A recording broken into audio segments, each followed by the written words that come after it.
Good. Good. Welcome, Blue Collar Corner. And I'm here with Senator Greg Ball, who's the chairman of Homeland Security and Veterans... Military Affairs. Military... Give me the whole... It's the chairman, Veterans Affairs, Homeland Security, and Military Affairs. State of New York. you're definitely not fitting that on a softball jersey. Yeah, right. Senator Ball, I know you've come out about some very, very sensitive security matters. And you had a hearing how long ago? About a couple months ago? Yeah, the beginning of April. Had a hearing down in New York City. And you had some very noteworthy people like Noni Darwish and Frank Gaffney, and Peter King was there, Marty Golden. Yeah, Congressman King came. Marty Golden was actually on the committee. Did a phenomenal job of helping me keep everything Go Brooklyn. in line. You know, at the end of the day, the media likes to focus on flashpoints because they want to sell papers. They want to sell papers, they want to sell ads, they want to make money. It's a capitalist society. And websites. Yeah, right. www.supportgreg.com. Make checks out to Senator Greg Ball's Cancun vacation fund. Shameless plug. That's okay, we do that here. No, we need it. We were dealing with issues that were not addressed. In the Such aftermath, as? Yeah, in the aftermath of 9/11, we are not secure like we need to do. We have a federal Department of Homeland Security that has really become a cash purveyor for states at much lower, and cities at much lower security risk than New York City. We expose things like JFK Air Train that goes parked right under El Al. There's no screening. 99% of the time it's not manned. George Washington Bridge, I think Marty actually, Senator Golden brought up the fact that over 70% of goods and services come over that bridge. We had union officials testify that it's not manned, it's not secure to the point where it needs to be. Same thing with our tunnels. Port Authority bus terminal was totally an open shop. Drove under there with Eyewitness News the week after the Homeland Security hearing. There were empty guard shacks that were set up after 9/11. It's the busiest bus terminal in the United States of America, probably one of the most in the world, absolutely unsecure. You could drive, half a dozen buses full of explosives, and I say buses because it would not be out of the ordinary to have buses driving under that Port Authority to not being checked whatsoever. Okay. Since that time, since the hearing, much of this, thank God, has at least been fixed to some degree, and then with the killing of Osama, security has been heightened. But we shouldn't be increasing or decreasing security according to a news cycle. Correct. There should be more tactical decisions and strategic decisions that are being made at both levels, on both ends of the spectrum, that don't include what's on the front page of the paper. We keep on closing the door after the horse is already out of the barn. Yeah, it scares the hell out of me. I agree. I agree. Did you experience any of the pushback from Islamic groups as Peter King did when he did his hearings up by me?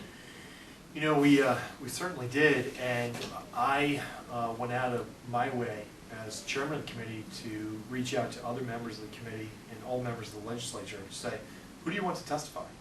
I don't care where you're from, what party you are, we're New Yorkers, we're terrorist target number one outside of Jerusalem, and maybe even more so, that metropolitan area, especially in the suburbs. Who do you want to testify? And the first time I heard from anybody was the day before the hearing. I got a Google alert that some of the senators were banding together to say that these were anti-Muslim hearings that were being held. Absolute hogwash. And then we had a cacophony of groups that came together, similar to against Congressman King, really, in my opinion, seeking attention. It wasn't about substance, because when we actually got those Google alerts, my staff called them and said, hey, instead of standing outside and protesting, how about you come on into the hearing? And they took the they came in and worked with Senator Golden. He wanted to make sure that both sides were properly represented, and I think it's important to do that, and we did that. Well, Senator Golden comes from a very, very high Muslim community in Bay Ridge. High density, right. Very, and he's very sensitive to their needs, and I think just the fact that he was part of that means it had to be on the utmost, on the level. And he worked to make sure that both sides were represented to the fullest, and it was actually through his direction that we had some witnesses come, even from CARE, representing that organization. So both sides were represented, and it's unfortunate that in all the hoopla, some of the real detailed things where we drilled down into security threats or soft underbelly, that didn't come out. But it has come out. Right. legislatively and administratively with beefing up protection. Well, we're in the afterglow now of the Osama bin Laden death. Any thoughts on that? I'm just glad the son of the bitch is dead. And What about the photos? You think it was maybe a good idea to keep them hidden or to expose them? you know, I believe that fake images or otherwise, will be used around the world as rallying points. I certainly hope that those images are not held and then released at a politically opportune time. Do you think our president is doing that right now? You think he's I'm cashing in on I'm it? just telling you what I just said. If you're not going to release them, you know, don't wait for a lull in the Then polls stand fast. and then release them. And I personally take, I'm taken a little back by the fact that we gave this person, this scumbag, a proper burial. And Yeah, there was about 3,000 people that didn't get that to the extent opportunity. that is the case, I believe that should become a huge political liability, but it's beyond my wildest imagination how we would want to properly bury him in any way. Now, do you feel, and you would know this better than me, of course, do you feel that the enhanced interrogations played a major role in getting us to the door of bin Laden? It's unfortunate that it took as long as it did through both administrations, and I think that we have to look at that very clearly and seriously. But there's no doubt in my mind, from what I know, which is limited as it may be, that advanced interrogations, many of the skill sets and opportunities and techniques that people have attacked have led us to Osama bin Laden's door. And it didn't start a couple weeks ago. There's information that had been gathered over time. And I think just like when President Obama ran on a platform of basically reversing all of Bush's policies, it's not just Bush's policies, these are long-standing techniques that have been used for a very long time through many presidencies, probably saving tens of thousands of Americans. Stuff we don't hear about. Absolutely, Yeah. every day. And just like that administration said, oh, we're going to get rid of you know, every single technique and every single asset that Rendition, this waterboarding, wiretapping. administration's used. Then they came and said, I don't know, maybe we should. And to that extent, I think that we have to be fearful of how have we carnaged intelligence collection to the point where we're not going to be able to achieve similar objectives again. And hopefully they're having that conversation internally, and I know I'm certain they are. I hope so as well. Now, it's funny, just when Obama came into office, it seemed like his first thing was to go after the CIA operatives, who were the guys that got us this guy. Now, I spoke with Deborah Burlingame, she's one of the 9/11 family members, and she approached Obama with this. And she said, could you go to Eric Holder and could you call off the dogs? You know, we know you can't do it officially, but of course you're President of the United States, you have influence over your Attorney General. Could you tell him, hey, let these guys slide, okay? And just give him a little, and he just looked at her right in the face and said no, and turned his back on me. Yeah, all I can say is this: the people who keep us safe, many times we will never know who they were, whether it be our men and women in the intelligence services and in the intelligence branches of our United States military, or special forces, or just rank and file troops that are doing the good work every single day. And to the extent that we weaken them, we weaken our nation, because it's less than 1% of the United States in the military and in the intelligence services that are protecting the other 99% of us. And I know that there has always been a great burden upon our military, like in World War II and otherwise, but really our frontline troops and those people who are on the front lines all around the world, whether it be somebody serving in an intelligence capacity in the NYPD in another country, or whether it be our special forces troops, these individuals are in some instances the difference between a cataclysmic event occurring in the United States of America or not.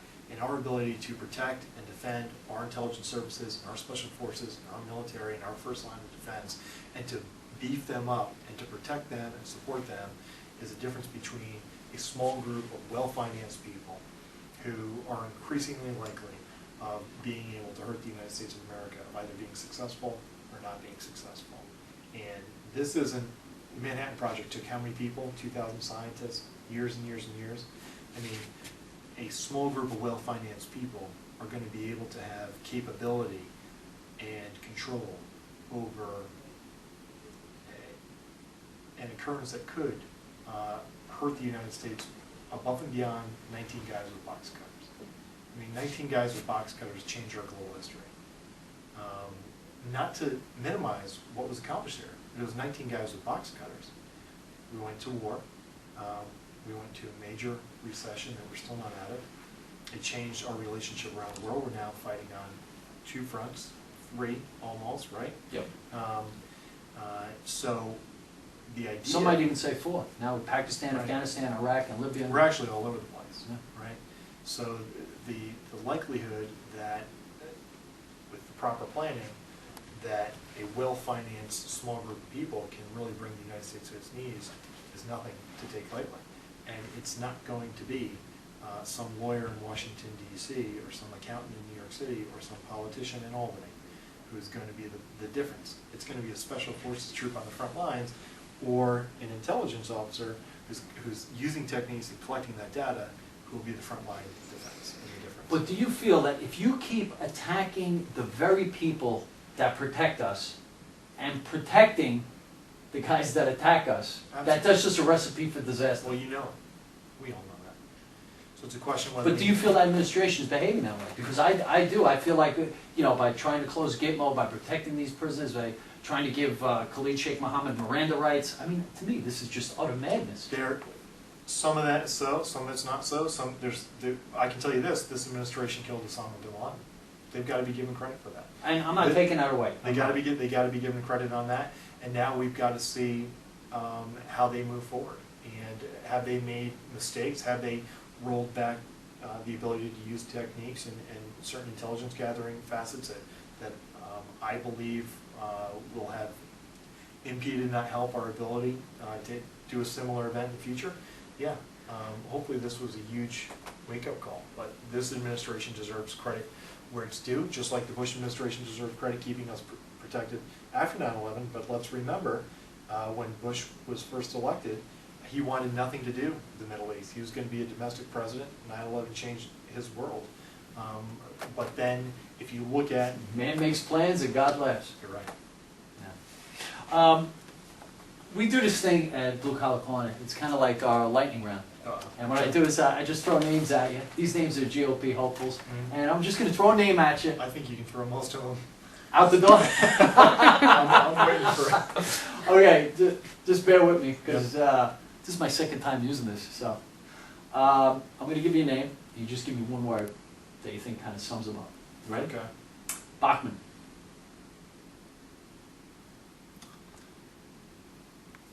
Great congressman. Okay. 2. That's 2 I words. can't count. I'm from a small town in Poland. How about Trump?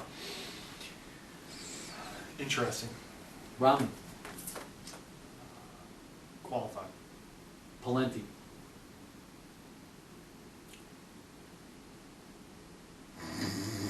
There you go. Okay. You said it. Rick Santorum. Next. Same nap. Palin. Great on Fox. Gingrich. Great speaker. Ron Paul. Is there anybody out there that gives you a little something, You know, you a tell little me, bump? I think that the Obama model is that somebody can come out of nowhere. And I think the Republican Party has to start looking more towards boardrooms and state capitals to find who could be, the next... You don't think nobody in that group has potential to kind of rise above? If you want to have an honest conversation, it goes beyond, Because I like one word. Pawlenty. Let's do it. So Mitt Romney's #1, okay?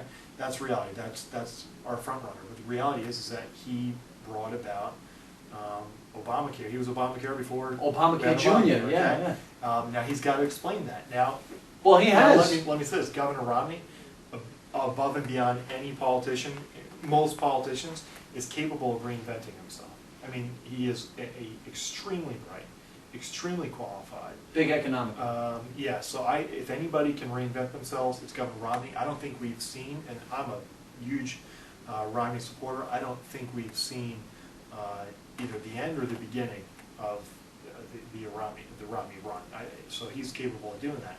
The others, I think it's a very lackluster crowd, and I think that if you look at... Even with Gingrich, I mean, I think Gingrich has got better smarts Speaker than a whole Gingrich lot is of them. extremely intelligent,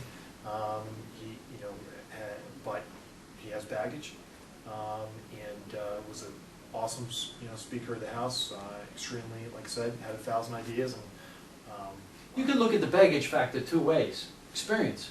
No one's going to run through life and being this veneer. In my opinion, I think you got to look at somebody and say, do they have presidential timber? They can be a great public servant, they can be a great U.S. Senator, they can be a great Speaker of the House, but are they really made of presidential timber? And I don't think when you go down that list, many of those individuals are made of presidential timber. They can be exciting, they can get the news cycle, they can come up with a great idea, maybe make it in the cabinet. But we lack, outside of Mitt Romney, many candidates who are made of that presidential timber. And I think the Republican Party has really got to do a better job of creating farm teams, of pulling people in and developing those type candidates. Okay, Senator, if you had one message that you wanted to convey to the middle America, what would it be? This is your country, and there's no doubt that both parties have been corrupted by special interests and by corporate interests. We certainly still have the greatest nation that this world has ever known, but all of us, blue-collar folks, are hurting. And whether it be an immigration policy that's broken, or outsourcing, or trade policy that was negotiated by both parties that screws everybody in the middle who's paying the bill, or whether it be our homeland security policy that is falling prey to political correctness, we've got to take control of this country in the election cycles, hold our politicians accountable, and remain engaged. And we saw it in the previous election. We can do it. Exactly. But the job just started. Okay, Senator, I want to thank you for Thank your you. time. And I know Pleasure. there's one other thing hopefully next time we get to talk on is immigration. I know you're Oh, I very can't strong wait. in immigration. Yep. Senator, thank you so much. God bless.